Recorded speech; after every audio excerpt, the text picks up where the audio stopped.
পটিয়ার দক্ষিণ গোবিন্দারখিল এলাকার 5 বছরের শিশু জায়হান যখন নিখোঁজ, তখন তাকে খুঁজে পেতে বাবার পাশে ছায়ার মতো দাঁড়িয়েছিলেন প্রতিবেশী সাইফুদ্দিন।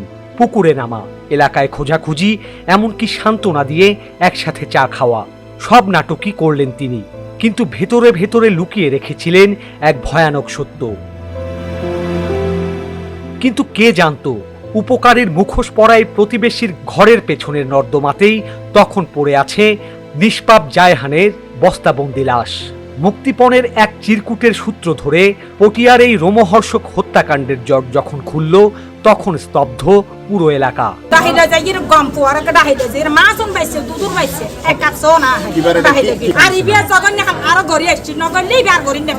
গত 16 জুন নিখোঁজ হয় শিশু জায়হান।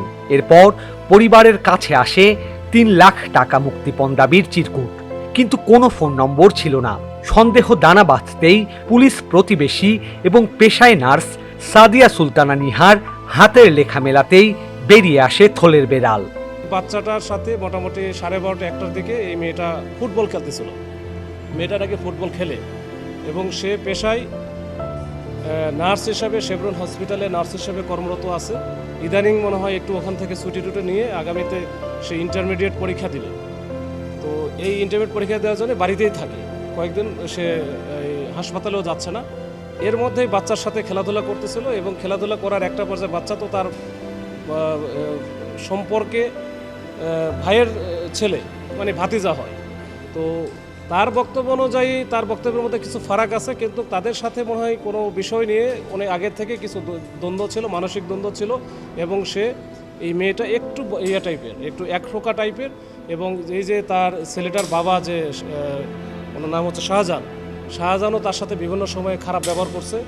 তো এইটা নিয়ে সে একটা সুযোগ পায়, ওখানে কেউ ছিল না, এই সুযোগে সে বাচ্চাটাকে মেরে ফেলে। তো বাচ্চাটাকে মেরে ফেলার হয়তো ইচ্ছা ছিল না, ছিল হয়তো বা একটু ভালো করে শাসন করা, হয়তো একটা পর্যায়ে মারা যায়। মারা গেলে তখন এই বাচ্চাটাকে সে একটা বস্তাবন্দি করে, 2টা বস্তায় ইয়ে করে, একেবারে ঘটনা কিন্তু 1টা থেকে 2টার মধ্যে, মানে প্রথম 1 ঘন্টার মধ্যে সে কাজটা করে ফেলে। এবং এটা 2টা বস্তায় উঠিয়ে তার বাসার পিছনের অংশে, যেটা একটু অংশ, খালি অংশ, এবং ওই যে ময়লা আবর্জনা বা ওই যে তার যে টয়লেট যেটা আছে, টয়লেটের যে অংশটা, ওই অংশে একেবারে ময়লার ভিতরে একটু গর্ত একটু করে উপরে ময়লা টয়লা দিয়ে ওটা ঢেকে রাখে। পুলিশি জেরায় অবশেষে তারা স্বীকার করে, জমি সংক্রান্ত বিরোধে অন্য পক্ষকে ফাঁসাতেই এই নৃশংস পরিকল্পনা। সাইফুদ্দিন, তার স্ত্রী শানু আক্তার এবং মেয়ে সাদিয়া মিলেই নিষ্পাপ জায়হানকে শ্বাসরোধে হত্যা করে ঘরের পেছনের ময়লার স্তূপে লুকিয়ে রেখেছিল।